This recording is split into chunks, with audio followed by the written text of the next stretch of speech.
Welcome back to the Long Exposure. Today we're going to be talking a little bit about black and white photography, okay? Now, black and white photography has probably been my favorite since I was a teenager.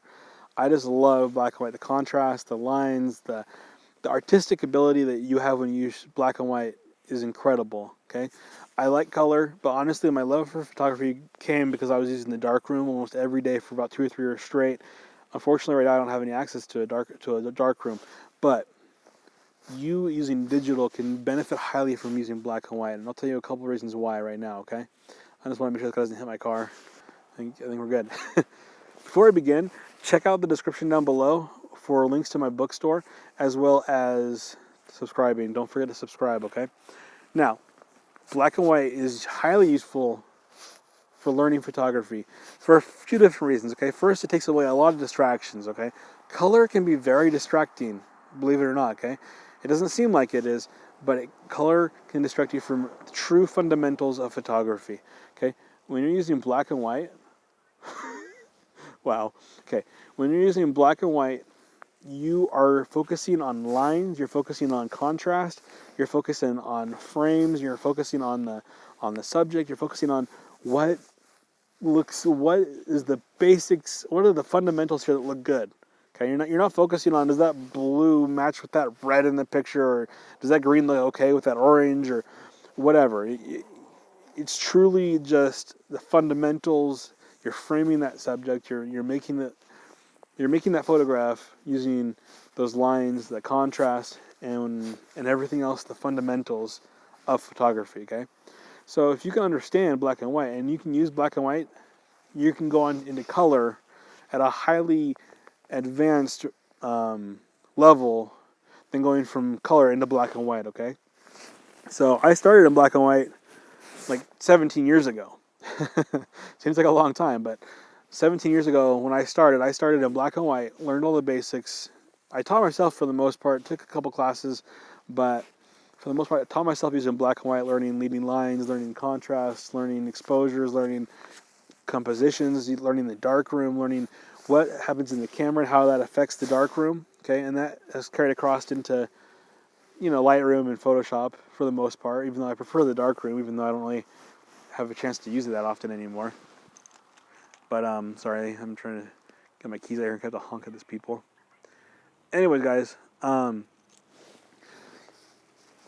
using black and white has really enhanced my knowledge. So what I would suggest is, even though you're using digital most likely, okay?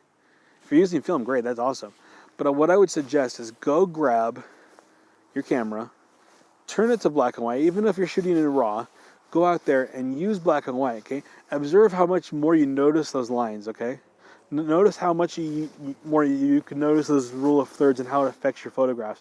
When you're shooting color, you notice it subconsciously in your brain, and you can use it if you have a photographic eye, but not nearly as much as if you turn it black and white and then you look, you can see, okay, that black line is there.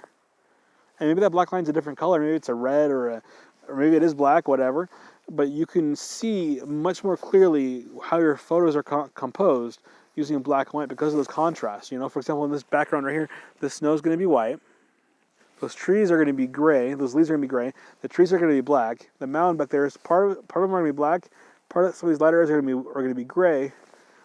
But you get the point. You're going to be able to notice those things more as far as your composition goes than distracting colors. Because a lot of times when you take a look at this frame, for example, this frame it's not super interesting.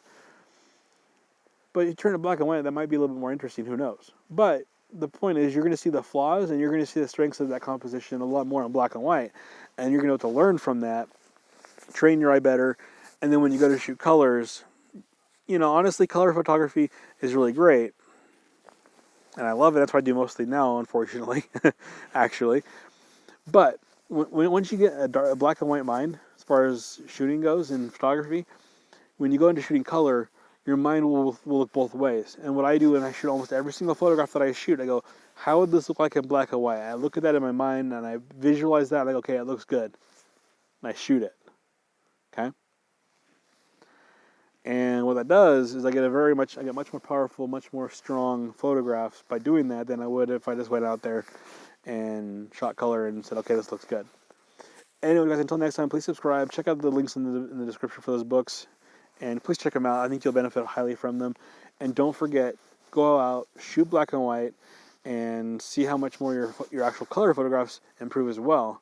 But mess with the contrast, make them really pop, and you'll see what I'm saying once you get out there and do them. Okay, we're going to do some in the field examples here in the future as well.